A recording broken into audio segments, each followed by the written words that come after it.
పిల్లలు చికెన్ అవుతారు. మీ సచివాలయం ఏదో చెప్పండి సార్.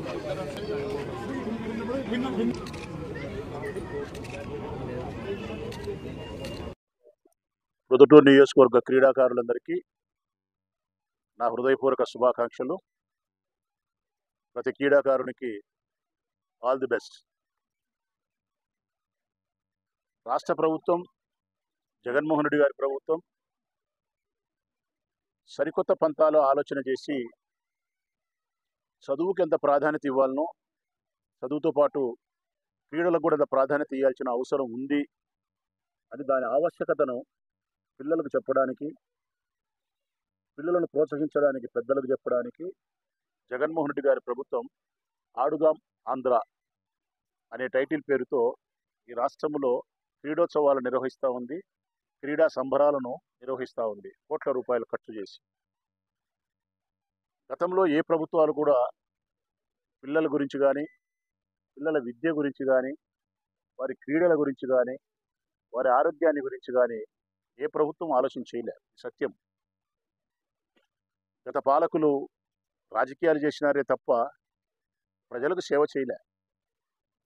సాంప్రదాయబద్ధంగా కొన్ని పనులు నిర్వహించినారే తప్ప సరికొత్త పంతాల సంస్కరణలు అయితే తీసుకురాలేకపోయినారు. అది ఓ యువకుడు తీసుకురాగలిగినందుకు చాలా గర్వపడుతూ ఉన్నాం.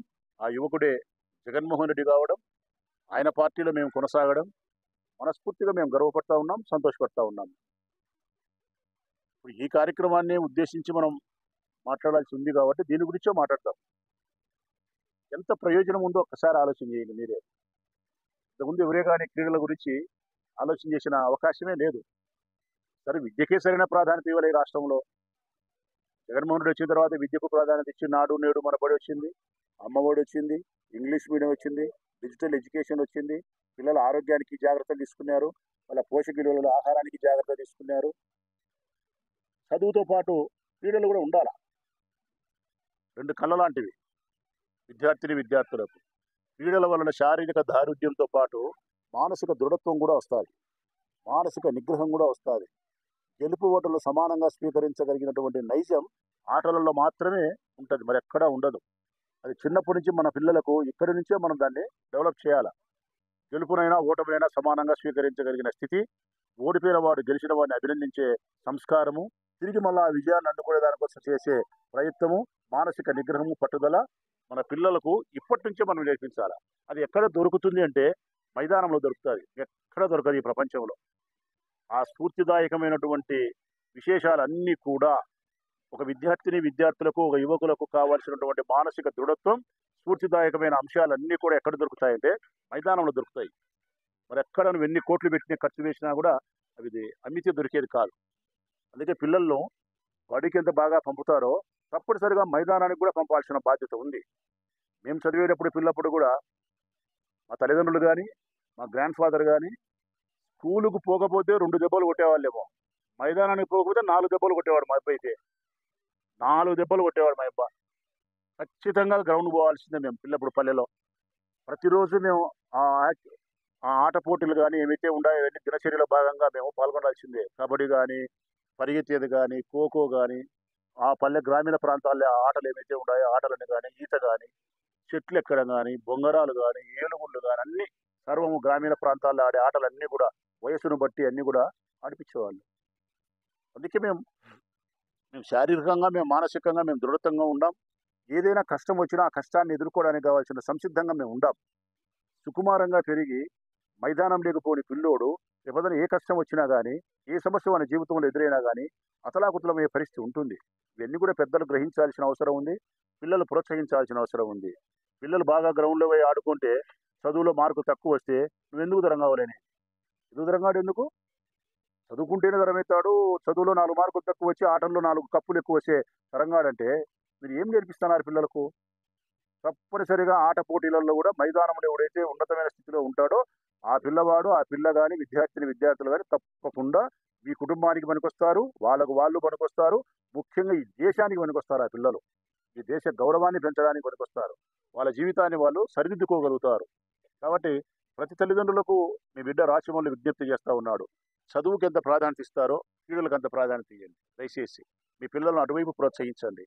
క్రీడల్లో ఎవరైతే రాణిస్తారో అటువంటి వాళ్ళ యొక్క జీవిత విశేషాలు కూడా మీరు గమనించండి. ఉన్నత శిఖరాలను అధిరోహించినారు. చదువుకుంటే పిల్లలకు కూడా స్పోర్ట్స్ కోటాలో కొన్ని చాలా పెద్ద పెద్ద ఉద్యోగాలు వస్తాయి. ఎక్కువ మార్కులు వచ్చిన వానికంటే చాలా తక్కువ మార్కులు వచ్చినా కూడా క్రీడల్లో సరైనటువంటి ప్రోత్సాహం ఉండి సర్టిఫికేట్ ఉండే వాళ్ళకు ఉద్యోగ అవకాశాలు కూడా ఎక్కువ. కాబట్టి పిల్లల భవిష్యత్తుకు బంగారు బాట వేసేదానికి కూడా క్రీడలు ఉపయోగపడుతుంది. ఇవన్నీ ఆలోచన చేసే ముఖ్యమంత్రి గారు ఈరోజు ఈ రాష్ట్రంలో సరికొత్త విధానానికి, సంస్కరణకు శ్రీకారం చుట్టినాడు. ఆడుదాం ఆంధ్ర అని చెప్పి నేను మనస్ఫూర్తిగా ఎప్పుడు కోరుకుంటా ఉంటా. నేను ఎప్పుడు ఎన్నోసార్లు చెప్తా ఉంటా. ఏ గ్రౌండ్లో అయితే మనం ఉండామో ఈ గ్రౌండ్ ఒకప్పుడు ఎందుకు తరంగాకుండా నిరుపయోగం చేసి పెట్టినారు. గుంతలతోనూ, నీళ్లతోనూ, బురదమయంతోనూ పిల్లలు ఆడుకునే పరిస్థితులు లేదు. ఈరోజు పిల్లలు ఈడ ఆడుకుంటున్నారు గత కొన్ని సంవత్సరాలుగా, 6-7 సంవత్సరాలుగా. అంటే ఈరోజు ప్రభుత్వం ఈడ ఆట పోటీ నిర్వహిస్తుందంటే అక్షరాల అది నేను ఎప్పుడో 6 సంవత్సరాల కిందట మొదటిసారి ఎమ్మెల్యే అయినప్పుడు ఈ గ్రౌండ్ పరిస్థితి చూసి పిల్లలు పెద్దలు నా దృష్టికి తెస్తే 50 లక్షల రూపాయలు నా సొంత డబ్బు పెట్టి ఈ గ్రౌండ్ తయారు చేశాను. నేను 50 లక్షలు పెట్టి దాదాపు 1500 ట్రిప్పులు ట్రాక్టర్ల మట్టి తోలినాం. ఇక్కడికి దువ్వూరు నుంచి 1500 ట్రాక్టర్ల మట్టి తోలినాం దీన్ని ఎత్తు చేసేదానికి. ఇక్కడ ఉండే పీఈటీ మాస్టర్లు అందరికీ తెలుసు, ఇక్కడ వాకర్స్కి అందరికీ తెలుసు. 2016 సంవత్సరం 15 సంవత్సరం ఆ ప్రాంతంలోనే 50 లక్షల రూపాయలు ఖర్చు పెట్టి ఈ గ్రౌండ్ను ఈ స్థితికి తెచ్చినాం. కారణం నా ఊర్లో ఉండే పిల్లలు ఆడుకుంటే దానికి మంచి మైదానం ఉండాలా, ఆ మైదానంలో వాళ్ళు రావాలా, క్రీడల్లో వారు ఉత్తీర్ణత సాధించాలా, ఎదగాలన్నదే నా లక్ష్యం. ఆనాడు చెప్పినా ఈనాడు చెప్తాను. ప్రొద్దుటూరు పట్టణం ఖచ్చితంగా 100% నేను ఆశిస్తాను. క్రీడాకారులను ఉత్పత్తి చేసే కర్మాగారం కావాలని కోరుకుంటాను తల్లి. నేను క్రీడాకారులను ఉత్పత్తి చేసే కర్మాగారం నా ఊరు కావాలని చెప్పి నేను కోరుకుంటాను. ప్రొద్దుటూరు కావాలని చెప్పి ఆ దిశగానే నా పిల్లలు కూడా ముందుకు ప్రయాణం చేయాలా. మా ప్రభుత్వం కూడా అందుకు సహకరిస్తుంది. ముఖ్యంగా పర్సనల్గా ఎమ్మెల్యేగా నేను మాత్రం మా పిల్లలకు వ్యక్తిగతంగా కూడా ఎంత దూరం ప్రోత్సహించాలో, ఎంత సహాయం చేయాలో చేస్తాం. ఈ ఎన్నికల తర్వాత కూడా ప్రొద్దుటూరు పట్టణ ప్రజలకు మాట ఇస్తా ఉన్నా. ఈరోజు క్రీడాకారుల వైపు నుంచి గ్రౌండ్లో మైదానం ఉండి నా పిల్లలకు మనస్ఫూర్తిగా మాట ఇస్తా ఉన్నా. 2024 ఎన్నికలలో వైఎస్ఆర్ కాంగ్రెస్ పార్టీ అధికారంలోకి వచ్చిన తర్వాత నేను మళ్ళీ 3వసారి ఎమ్మెల్యే కాగలిగిన తర్వాత 24 నుంచి 29వ సంవత్సరం వచ్చే నాటికి ఈ ప్రొద్దుటూరులో అద్భుతమైనటువంటి ఒక క్రీడలకు సంబంధించినటువంటి ఏమంటారు స్టేడియం నిర్మించి పిల్లలకు అందిస్తా. 100% ఈ ఊర్లో 24 నుంచి 29 వచ్చే నాటికి మా పార్టీ అధికారంలోకి వచ్చిన తర్వాత మంచి స్టేడియం ఒకటి నిర్మించి పిల్లలకు కానుకగా ఇస్తానని చెప్పి ఈ సందర్భంగా మాట ఇస్తూ ఈరోజు ఆడుదాం ఆంధ్ర అనే ఆటలతో ప్రారంభమై ఫిబ్రవరి 9వ తారీఖున ఈ క్రీడలు ముగుస్తాయి. ఫిబ్రవరి 9. ఫిబ్రవరి 10 నుంచి రాజకీయ క్రీడ ప్రారంభమవుతుంది. ఈ క్రీడల్లోనూ జగనే గెలుస్తాడు, ఆ క్రీడల్లోనూ జగనే గెలుస్తాడు. All the best Jagan, all the best క్రీడాకారులు.